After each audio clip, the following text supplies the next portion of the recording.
Nestled on the shores of Taihu Lake, Wuxi shines as an economic jewel of the Yangtze River Delta. With a per capita GDP that ranks among the highest in China, Wuxi is a thriving manufacturing base empowered by tech innovation. Wuxi is also a cultural gem with a storied heritage and abundant artistic legacies harmonized with modern civilization. Discover Wuxi with Rising Star Cities, only on CGTN.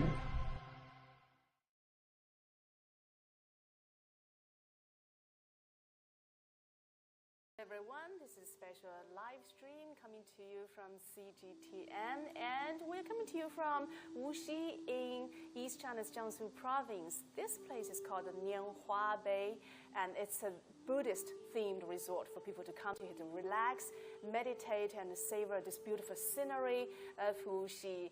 And I'm here with a round table. If you're familiar with CGTN's Rising Star City series, this is called the Youth Round Table, a tradition we try to keep when every city that we go to, we try to talk to some of the local young people. They could be from local, or they could be from another city, or even another country. So today, I have three special guests with me today. Hi there, guys. Welcome, everyone. I'm going to give you guys a minute to introduce yourself. Why don't we start with Ethan? Hi, my name is Ethan. I am from Zimbabwe. I am a fourth-year student. I'm studying nursing at Jiangnan University. All right, welcome, Ethan. Thank you. Amran. Hi, everybody. My name is Amran Ramadan from Tanzania. I am a postgraduate student taking a Master of Computer Science and Technology at Jiangnan University. Thank you. Welcome on the show, Amran. Thank you. And this very special-looking gentleman, Pablo, is my colleague, and we have dressed really matching. Yes, I really love the ensemble that we have today. So everybody, hello everyone, welcome to CGTN Live. We right now are in the beautiful place of the Nianhua Bay Area to give you a little talk about this magical city of Wuxi. Great. Thank you so much, guys, for joining us on this special program. And as a Chinese, what we do when we receive guests at our homes, we serve them tea for starters. So let me pass you on tea that I just poured for you. Can you please pass? This is for You're Pablo. Serving tea. I'm serving Nice of you. actual green tea. Well, thank you. And this is for you, Amram. Please Thank have you. some tea. And Ethan, Thank you. please. Now, please. Shall we? Yeah, shall we? This is for a great start of our conversation today. Cheers. Yeah. Beautiful green tea from the southeast part of China. I think it's a little bit bitter, but then it sort of has a sweet afterglow that goes for a long time. By the way, do you guys like Chinese tea? It's well, I've grown to like it, but initially when I came to China, it was like tea in Zimbabwe is sweet. We put sugar or honey. Oh, really? Yes. You only have sweet tea? Like it's only sweet tea. Wow. So we put the tea bag or the leaves, then we add a little sugar or honey, mix it up, we drink. So when I tasted Chinese tea, at first I was like, huh? I checked, then I was like, oh, maybe it's the flavor. I tried another one, different variation, but it was just different. But Not sweet. Not sweet. But after some time, I grew to like it because, it's unique. It's not like Zimbabwean tea. Zimbabwean tea is fantastic, but also Chinese tea is great. Great, great. And Amran, you like tea as well, huh? Yeah, according to my side, I like the Chinese tea. As my colleague said, also in my country, we normally have only one kind of tea, that is green tea. You have green tea as well, yes, we have but green with tea. sugar and honey. Yeah, sure. Okay. We add sugar and honey and become somehow sweet. Yeah. So this is our local tea, and normally the tea is consumed during the breakfast. Okay, you guys have tea at breakfast at already. Breakfast. And it's not occasional for many local people in our country to drink tea during the day or during the night. So Okay, so it's occasionally we basically consume for it, breakfast, yeah. tea time. Okay. Furthermore, I think this is similar to the China. when guests come to our home, the first thing to serve is tea. Okay. So I think this is a cultural connection, yes, between my country and China. So the thing impressed me to see that there is a cultural connection between China and my country, Tanzania, along the East African region. Okay. Yes. Ethan, you were saying? Oh, I just remembered we do have like tea that is not sweet in my country. We call it sumbani. But when tea is not sweet, we consider it to be medicinal, like healing. So when I did taste Chinese tea, I remember the thought that came to my mind was like, this is supposed to heal me. I was like, well, maybe I should be eating healthy. Maybe like just think it's medicinal. Yes. So in China, many people, when they serve tea, they make tea and serve tea, it's like a ritual, right? Yes. It sort of calms you down for you to take a slower pace in life and for a minute to take in what's surrounding you and think and meditate a little. So I think Nianhua Bay is a perfect place for us to appreciate some tea, and we had some snack as well, and some of those cute little clay dolls, some bamboo knitting craftsmanship that we're going to introduce to you later on in the program. Pablo knows so much about the local culture, heritage stuff, because the CGTN team has been reporting all across the city of Wuxi in the past week. So we're going to have so many stories coming from Pablo and our friends from Africa. But first of all, I do have a question for you guys. Why Wuxi? Why did you pick to come to here to study? Amram? Oh, okay. Based on my side, I chose Wuxi to be my destination for my education due to the number of factors. I will mention few of them. One is the location of Wuxi. Wuxi have been located in a good location where we can navigate easily to the major city of Shanghai. That is the most populous and most developed city in China. Yes. So the location of Wuxi is one of the reasons attracted me to choose to come to study in this city. Great. Yes. Yeah. Another reason among the few, I think, is the weather. As you all know, this is in Eastern China. Yeah, Eastern China, when I compared it to the other parts of China, I found this, the weather is somehow good. Suppose we can compare with the northern part, maybe Harbin. During the winter, there is very extremely cold. Yeah, extremely cold. Yes, extremely cold. The temperatures sometimes reach -20. No, but actually, Amran, so based on our conversation pre-show, he said he's probably going to make a plan to travel to Harbin in winter time. It's going to be a once-in-a-lifetime experience for you to get into the ice and snow world, right? Sure, maybe, yeah. Also, if I compare with the northern part, is somehow warmer during the summer. So this factor of weather attracted me to come to China. Yes, Amran carefully picked the location. Based on temperature. Based on temperature. Speaking of which, we had been sweating all day, 24/7, almost in Wuxi, except for the time we were in an AC hotel room. So how about you, Ethan? How many times do you shower in the summer? 5 times at least. And as long as I go out, I have to come back, I take a shower. So if I'm going out too much, I come back, I take a shower. My water bill is crazy right now. Yeah. But by the way, what did you like about the city? I know you picked the university first, right, over the city. Yeah, initially when I was considering coming to China, my research was based on the best schools. Okay. And for a particular program. And my focus was food science. And I found out that Jiangnan University has the best food science program in the country. So initially I was considering, they say Zhejiang University or Jiangnan. Yes. The blue one. Zhejiang University in Hangzhou, right? Yes, and Jiangnan University. So it ended up being Jiangnan University. However, once I made it to Wuxi, I soon grew to love the food. I mean, it's, again, different. The tea is not sweet, but the meat here is sweet. Yes. Your favorite dishes? I would say Hong Shao Rou. Hong Shao Rou, wonderful. And it's sweet. It is sweet. I was like, wow, we don't make meat like that in my country. So I was like, this was really something else. I was really impressed by the dish. I'm actually trying to learn to make it.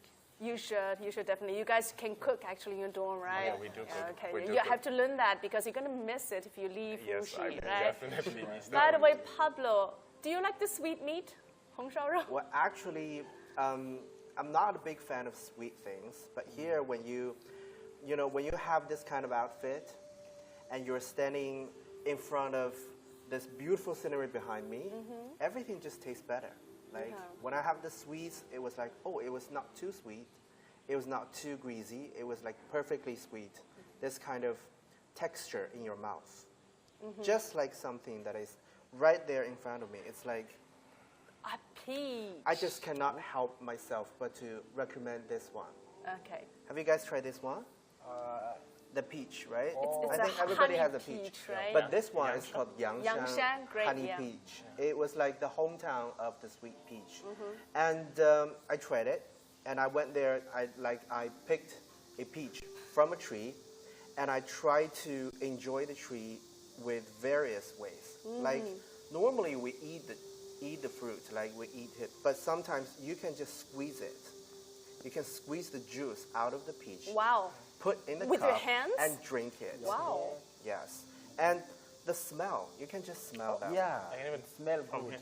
The smell was Yeah. like No, go ahead. really, You really can need to hold on to it. Thank you, thank you. You can have it later on. that I kind of bite smell it. is Yeah, it's magical. Oh, Yeah. It gives you like a really peaceful vibe. Like, yeah. ooh, I'm in the woods, I'm in the forest. Everything was so calm and peace like this Yeah. one. You should smell So it. Yeah. did you also interview the farmers? Yes. Okay. I interviewed the farmers and a technician who worked there. Yeah. She said that there are various reasons why the peaches were so sweet and juicy here. Like it has something to do with the temperature, the resources, the volcano ash. Yeah, they have a dead volcano there, Oh, and the the volcano ash ash. contains certain elements, which is good for the growing of the peach trees. Okay. That's why it was so sweet. Okay. Yes. And I think, Pablo, by the way, just to give you guys an information, I ordered a box of those honey peaches on my day when arriving in Wuxi, and I already finished eating all of them, so I'm going to order my second box. They're just really good. And if you come to Wuxi at this time of the year, it's going to be very hot outside, but the peaches are at their best times, so make sure you don't miss it. So, Pablo, based on the story and all the interviews you did in that peach farm, what do you think of it? Do you think, because some people were saying things like in Wuxi, a peach can actually make a whole village prosperous? Yes. When you get there, like in the village, the township, it's not just about the peach. It's the tertiary industry, everything that comes with the peach. They have like really complete and comprehensive farm about the growing peach. And they have farmers, everybody with different kinds of categories of work who work there for the peach, for the growing, for the cultivation, for the harvest. And they have a lot of entertainment industries related to peach, like peach-themed cafes, peach-themed homestays, And when you walk on the street, everything is peachy. Everything is peachy. Life is really peachy there. That is impressive. Yeah, I think the expression. When I was there, it was like, oh, I want to live there for the rest of my life. Okay. Yeah, everything was like rosy, cheeky, peasy. It's just Wow. perfect. And I think that, I talked to the manager there, and she said that because of the peach industry, they have, solved a lot of employment problems, like here. Yeah. The industry is helping this village to make more money, and they could even have really advanced technology to transport all these peaches. Yes. They have drones to transport the peach from one place to another, and they have like a special route for the peach transportation. Seriously, how many peaches can a drone carry at one time? Like 5 to 8 boxes. Wow. Each boxes Big contains, drones, right? Yes, The big it's ones. a really large drone. Okay. Yeah, because they say it's more, efficient if you use drones to transport, and they are easily to get bruised. Yes. After when they get ripe. Yeah. And there, they have a lot of like delivery companies. They have the inspection companies to make sure all the peaches are in their best quality. Yes. And some of the peaches are even sold to overseas countries, like in Singapore, Thailand, Cambodia, the countries. And they could get the peaches the next day, which is really, really quick. You don't have to like wait a week or like 10 days to have the peach. You could just like order something that is, it will show up your table the next day. Yeah, I think this kind of peach business is thriving in Qiaoshen Township, and I think this kind of rural revitalization is a vivid manifestation of how people there get their life more meaningful and to use the thing that they have to make things even better. Yeah. That's a great story, dear. I'm not sure if you guys have had a chance to get around, like get out of the downtown area to visit some of the villages around here. But actually, based on our reporting here, we've actually done several stories on those interesting village rural revitalization. Village, right? I went to another village. You're right, actually. So your village is peach themed. My village is film or cinema themed. Cinema themed. Really interesting. So this was this little village that they renovated in 2017 by, first of all, for starters, the renovation was great. I mean, the village is just beautiful looking with white walls and gray tiles and everything. It's Chinese style. Outside is beautiful. Inside is very, very useful. It's very spacious. Every household has a 3-story building. Yeah, great story. Anyway, they had a local cinema. That cinema was built back in the 80s. Remember, imagine China back in the 80s, not even many cities would have one or more cinemas. Yes, but in the village, they had a little cinema. And the local villagers were so proud of that because they think, once you satisfy your material needs, you want to thinking about spiritual needs, right? Like the mental needs that they have. And they were so proud of it because they were having the first village-based cinema in China. So people come from nearby villages, counties, who would go to that village and watch a movie there. So as years go by, the village has gone through several innovations. Up to today, they always kept the cinema. They always keep it. And today, they're developing that cinema into a film-themed cultural center. That you go in there, it's all those 1980s decoration. For us, for older people, it's more about nostalgic feelings. And for younger people who were born like in the 1990s or even after 2000, it's something new to them. They were like, this is the China I never knew. This is probably where my parents grew up with. And they have this old ticket office. They have these old film posters on the walls, everything. You go in there, there's a screening room playing old Chinese films. They have about 200 of them playing, rotating every day. You can walk in anytime. Very nice AC cinema, a screening room. You can sit there and watch a movie. And then they have a cafe house and everything for people to go there, take pictures, watch a movie, know a little more about that time, of China, that special age of China, 1980s, and just to see how things has changed over the years, like from China in the 1980s to China today. It's great changes, development there, interesting. So that's also another great example of China's rural revitalization. You have given me a perfect location for me to go tomorrow. Okay. Because I've never been to that village. You should. And I am a movie fanatic. Like I watch all kinds of movies. Speaking of movies, I went to another really famous place here. It's called the Hollywood. I know. That's a lot of people think that was like it? Hollywood or Bollywood. It's like Hollywood. It's a film studio. Okay. It's a really large studio where you can make TV or movie. They have production design. Really? Yeah, they have the movie setting, all the models that they made, and all the technologies that they show for the movie making process. I think you should really go. Yeah, sure. We have to visit the area and you could even like experience 3D. Yeah. Like you stand in front of a green fabric. A chrome screen, a green chrome screen. And you magically appear on the Titanic. Wow. That's what I did. Oh, really? Yes. That is impressive. And I made a lot of photos there. Yes. So guys, Wuxi has a lot more to offer to you guys. You guys need to spend more time and explore the city.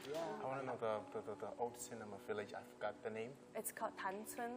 Tancun. You can search for it on the map. You can find it. Really nice place to visit.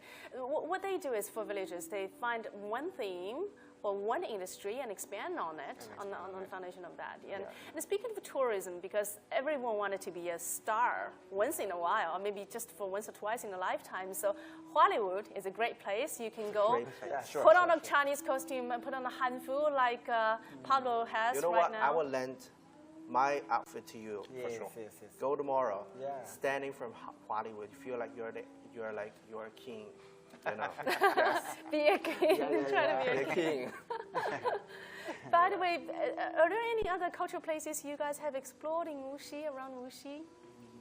Or any cultures? Like, I know Amran had your lessons, like you went to the museums, right? Yeah, and you know about the red paste pottery, like tea pottery that they make.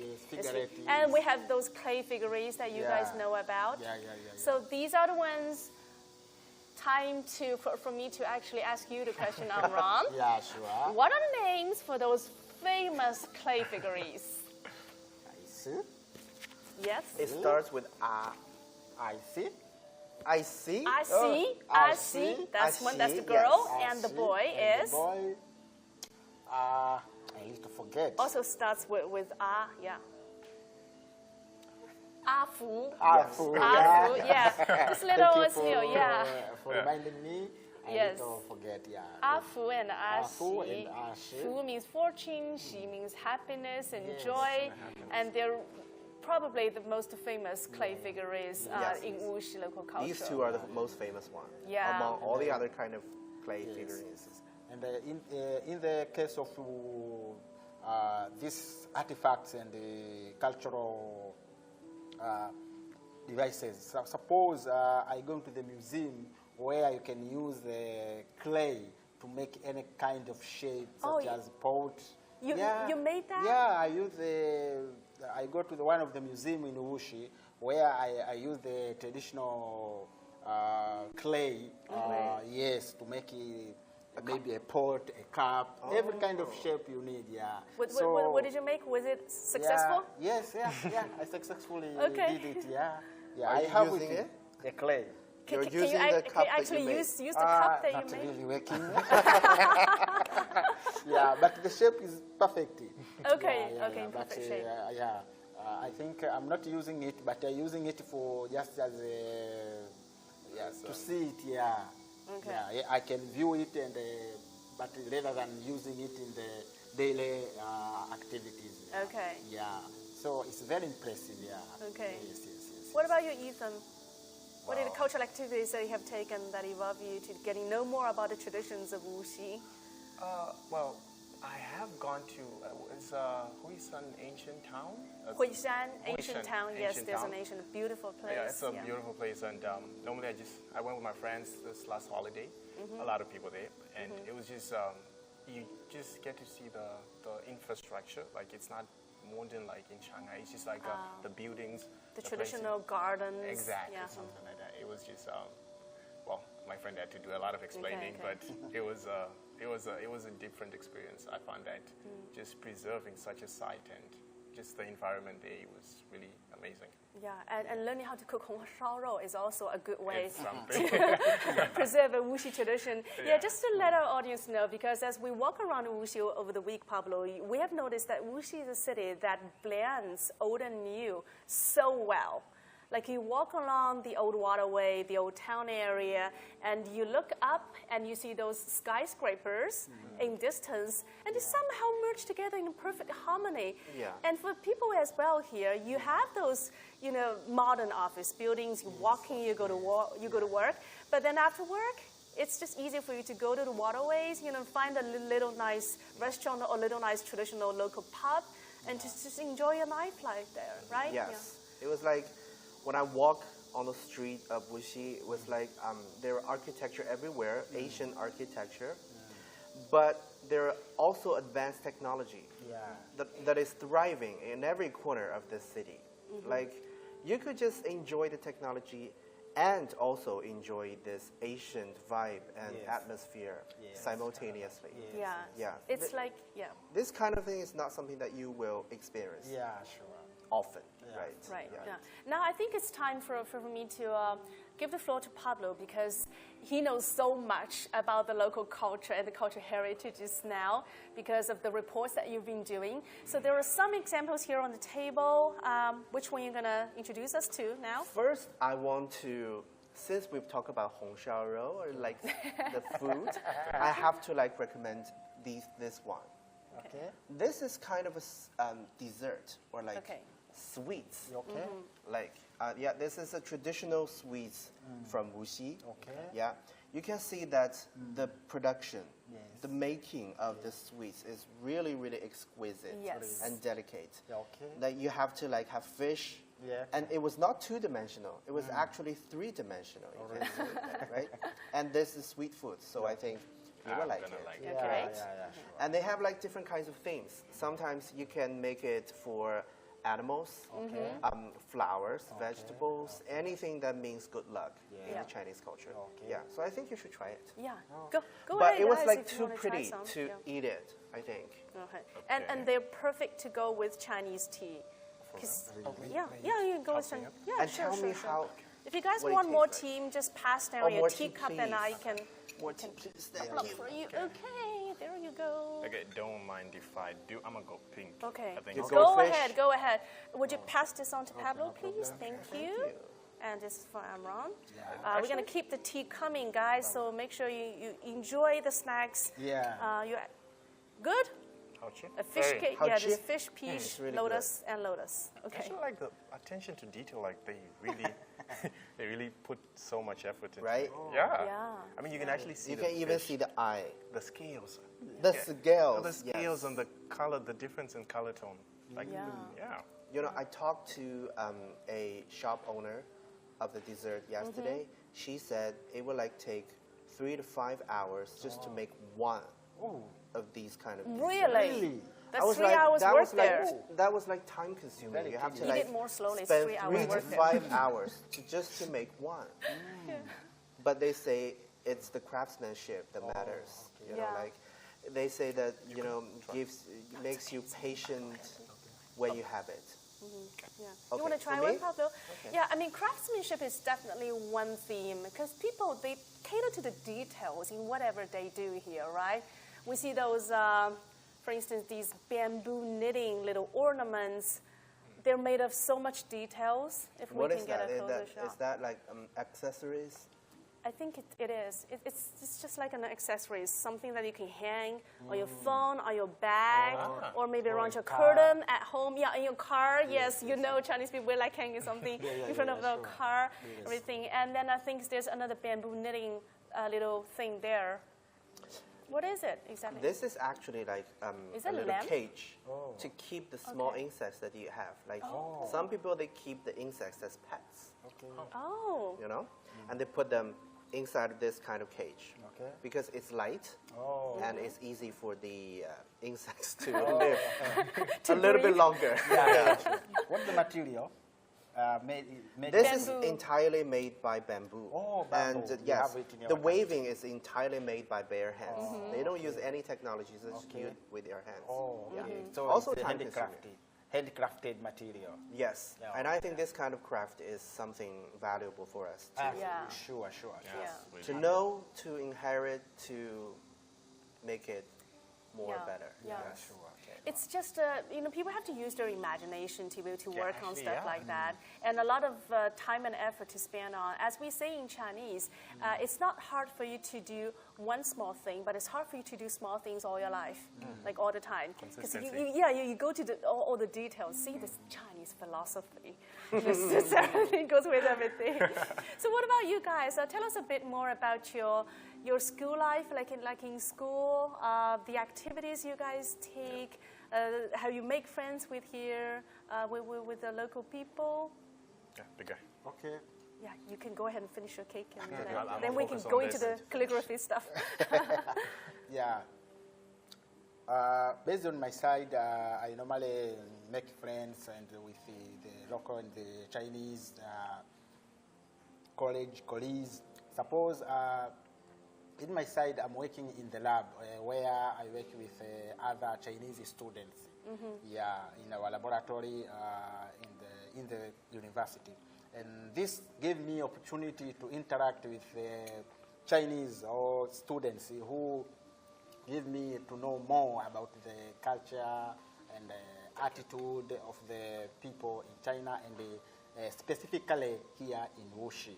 And also, besides the students, also, as you said, Lily, we normally cook ourselves. So we go to the market, local market. Oh, you go to the local market and shop? Yeah, to shop some groceries. Do you also bargain with those traders? Yeah. So you go to the local market, you interact with the local people. Okay. Yeah, you ask for the price. Yeah, how much is this? How much is this? Tomatoes, maybe anything which you are going to shop. So this activity help us to interact with the local people and know the traditions and the different behaviors around the people and the local Chinese. Oh, so that's we get an and besides that, during the free time, we go to the downtown and we use infrastructure, transport such as the metro, and where we meet various people, and sometimes we can exchange some communication, maybe WeChat. From there, we mostly with the local people, and we learn the cultural diversity of Wuxi and all the surrounding, and sometimes we learn even the language. Oh, yeah, what language did you learn? Tell me some. Wuxi Hua, okay. And Wuxi dialect, yes. It's a little different from the standard Mandarin because during the classroom, we just learning the standard Mandarin.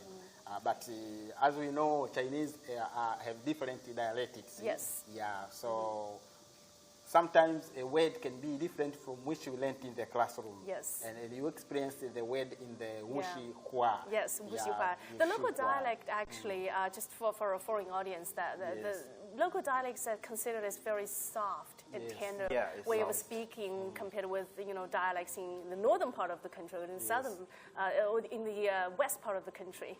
And speaking of dialects, I know Ethan has learned some Chinese. Later on, I'm going to make him sing a little bit of a Chinese song. But for now, it is time for you guys to experience a very interesting thing. We have this Chinese calligraphy setting in front of you.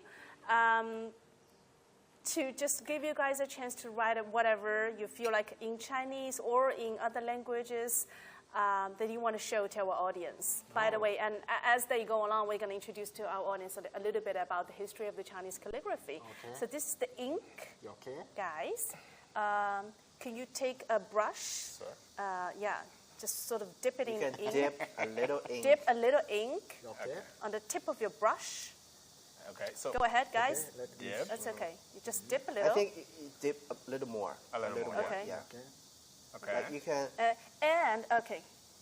Roll it. Can I show you? Oh, sure. So you're dipping there. If you feel like you get too much ink, you just sort of gently brush it on the side of this little plate, and then you can write. Go ahead, Amram. You're free to you go. can share this paper in front of you. And you can write like. Wow. My first try. I would try again. That's a Chinese character. That's a Chinese word. I'm writing my name. Pretty good. And you can write your second character here. Okay. We're going to show our audience later on, but just to let our audience know that Chinese calligraphy has thousands of years of history. It dates back long ago, and there are different styles. That's the naming. That's your name in Chinese. Yeah, Ethan, Yishan. Okay, go ahead, Amram. Okay. Okay, you can put it here. Is this your first experience in calligraphy? Yeah. Really, your first experience? It's hard. Oh, I did it quite when I initially came, and I didn't do it again. Okay. Write the English words. Okay.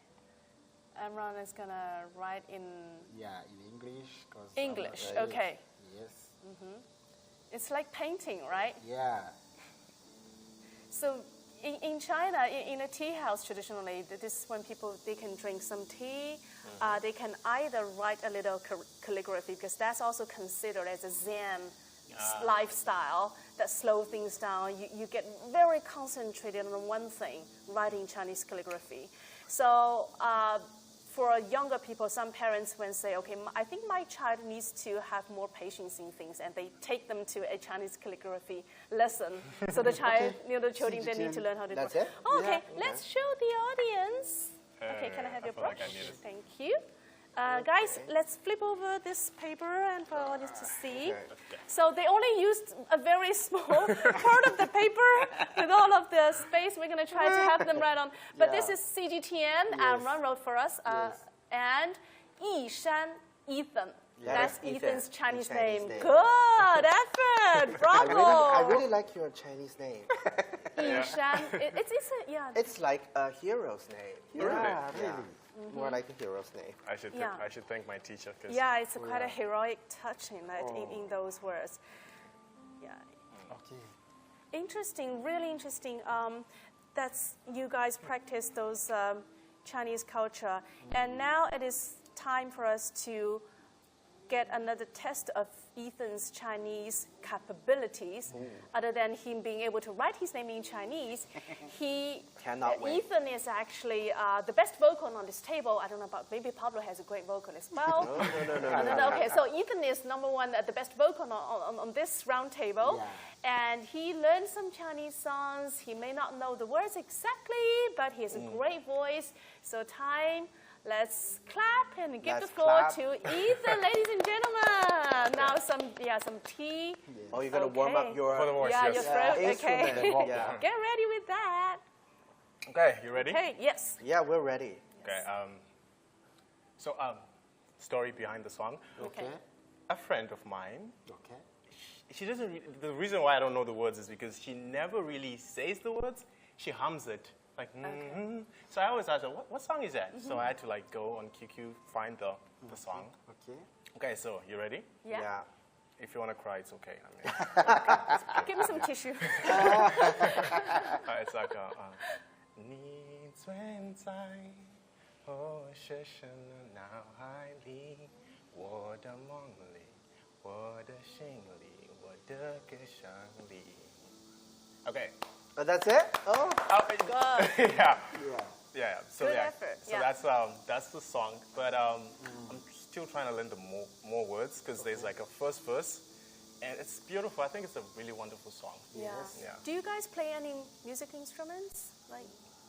Or have you guys actually, listened to or actually tapping into Chinese traditional music? Yeah. I recently visited the Wuxi Grand Theater. There's this, I think he's famous actually, because I've seen him in different locations. Initially, we went on a school trip to this other, I forgot the occasion. He was playing there, and he was an honored guest. And then again, we saw him at the Wuxi Grand Theater, the orchestra. He was playing, Pablo, help. 二胡, I think it's a two-string music instrument. Yes, 二胡. Yeah, so he was playing that, and he was really good. So from that experience, I just, try to learn more about it, and also just the voice, the opera part of it, the singing voice. You hear the lady when she's, oh my God, I cannot match that vocal. She goes super high, and it's really unique. I don't think anyone, even Taylor Swift can do that. Yeah. Seems like Ethan is really having a good time in school in China University. You went for that singing competition.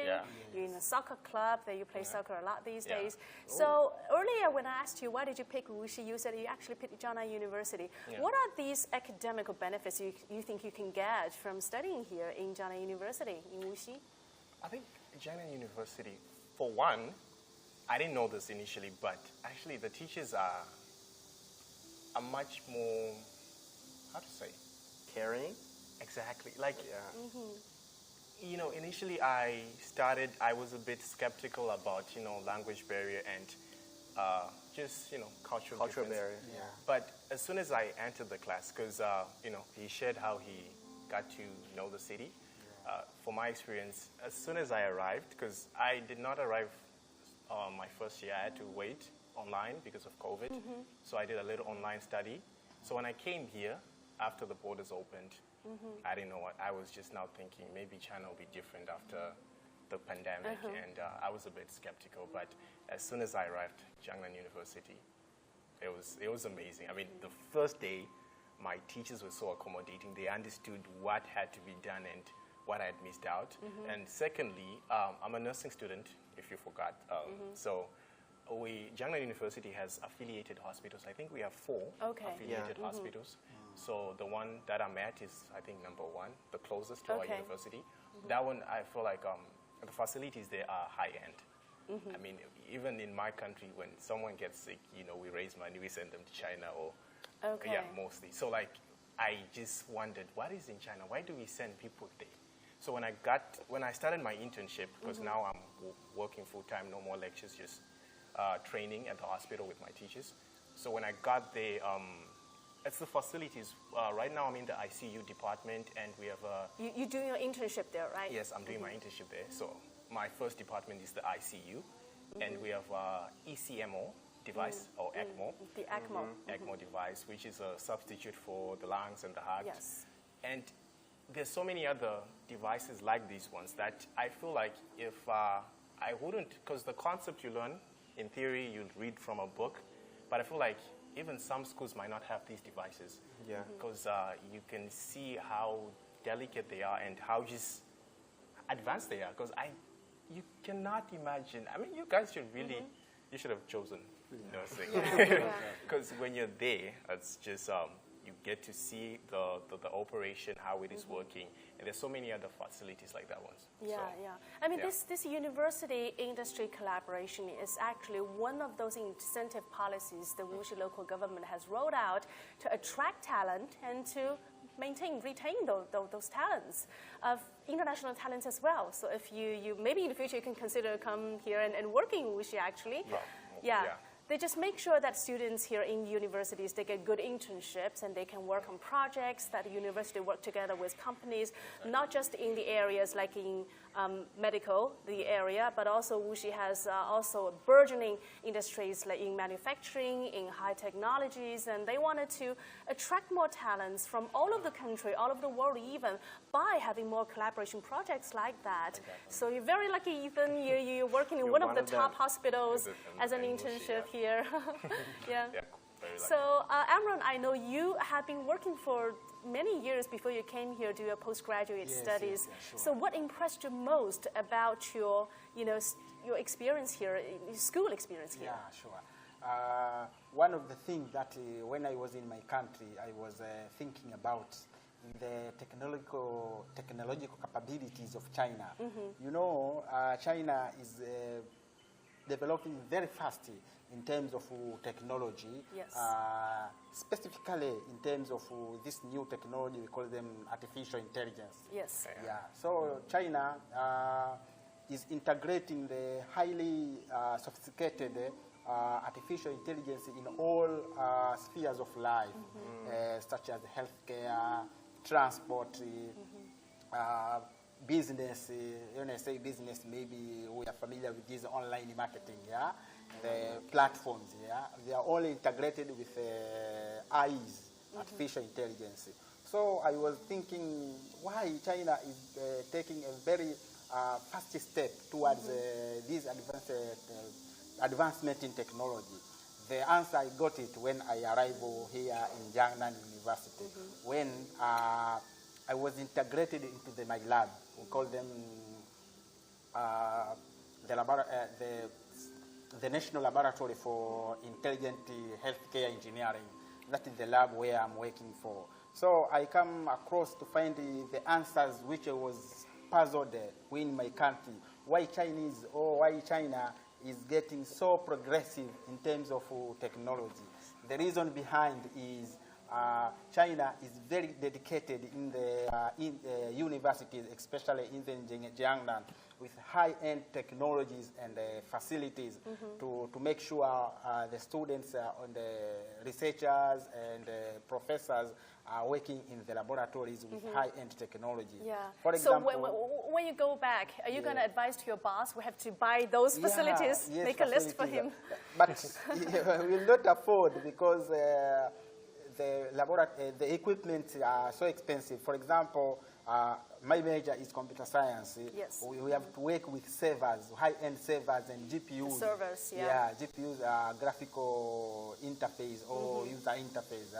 So these devices are quite, I think, expensive. But as we are going on, and we got the handcrafted, hands-on skills from China, I think we can transform to our country slowly and slowly so that we can reach where China is now. Yes. Yeah. So what is important is the experience that you're gaining in the labs here in this university. Yes. I mean, you're gaining experience in labs, yes, in we are your gaining laboratories. experience in the lab, how to use the high-end technologies and how we can integrate them to all sectors or areas of human life, such as healthcare, transport. Everything. Yes, Amran was telling us earlier, Pablo, remember his first experience when he got off the flight from Shanghai International Airport. He was supposed to come to Wuxi. You know, Shanghai is 40-minute ride on a speed train to Wuxi, and then on a taxi it's like 2 hours, 1.5 or 2 hours something. But anyway, he had several choices. But for him to get to any of those options, he needs to go through a digital platform. So the first thing is here, you download the right apps. You know how to work things around. You hit into the very good point. So many people around outside China, they don't know that China now has been developed into what we call them, by the terminology, we call them cashless society. Yes. Cashless society is the system where people don't use cash money. Right. Yeah. Yes, they just use digitalized and online payments. For example, any foreigner today, in my case, when I reached in Shanghai, Pudong International Airport, I was supposed to take a transport to Wuxi, I mean Jiangnan campus. Yeah. From there, you have several options of transport which you can use. Maybe you can use taxi, you can use a speed train, you can use the shuttle. There's a bus, shuttle bus as well. Yeah, shuttle bus, But through all these options, you are first to grab a ticket maybe for the first train. If you want to use a taxi, you would call it through Didi. Yes, but for the Didi.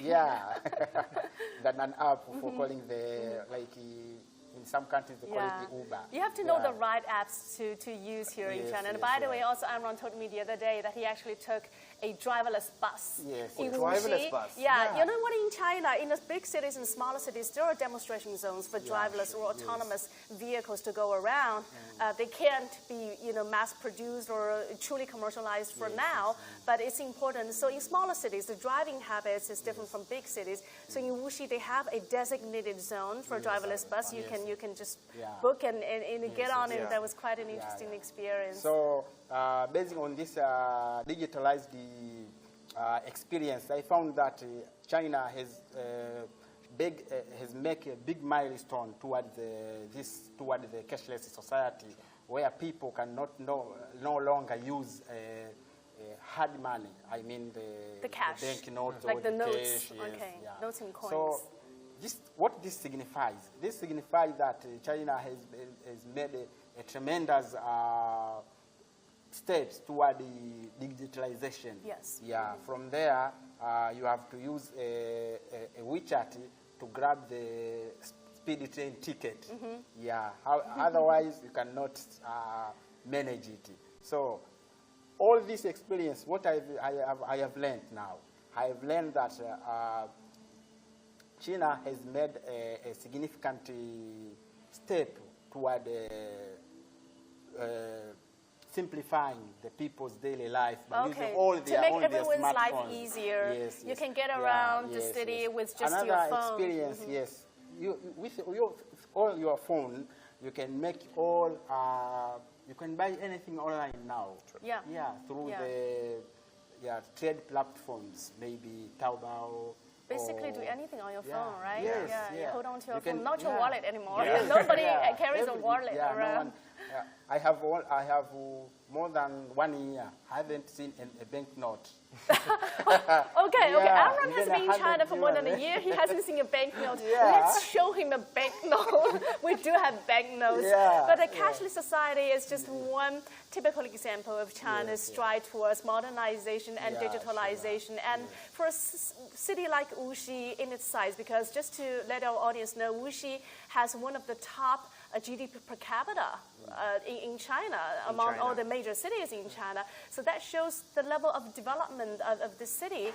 And other than those new industries, like emerging industries like digitalization, AI, Internet of Things stuff, Wuxi has also expanded on its basis on its traditional industries like rice and textile and stuff. And for instance, I visited a textile factory the other day. It's a state-owned textile factory, a company, by the way, there are thousands of them in Wuxi. Can you imagine, from state-owned big ones to the small ones, the private ones? And they can make the world's thinnest and finest yarn, cotton yarn. So let's guess, they have 1 gram of cotton. You can imagine how much would that be. Okay, 1 gram of cotton that's evenly spread into 500 meters. 500 meters a yarn. So that makes one tiny, tiny string of cotton yarn. Out of 1 gram cotton, the diameter is 1/3 of a strand of hair. Yeah, wow. Amazing, right? And they're used in high-end apparel, in medical textiles, and other, industrial textures and composites. So that just shows the city of Wuxi's efforts in containing and retaining the old stuff, expand on it. Industry-wise, economic-wise, cultural-wise, they're doing the same thing while building new stuff on top of that and making sure those two lives in great harmony with each other. Just like the environment we have today, it's a traditional area environment that we're having, but we have guests from foreign countries. We have Pablo, a very talented international reporter on CGTN, and we're going live to our audience globally. We're speaking English, but I'm sure if our audience would not be limited to even English-speaking countries, maybe some of your friends and families back home would love to watch the live show.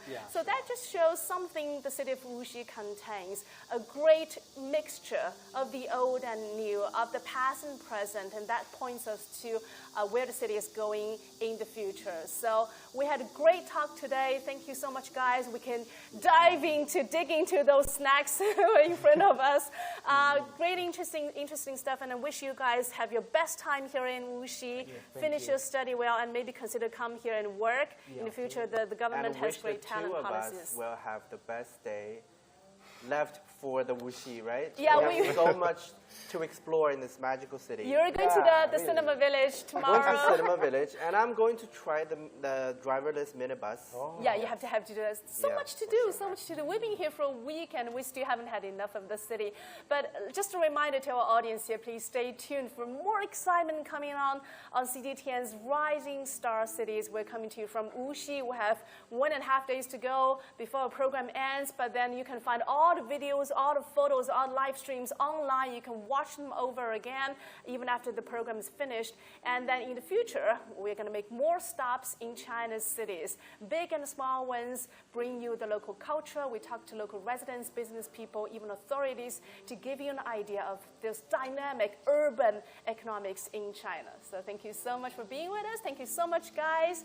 Thank you for being with us, and we're going to see you later. Bye-bye.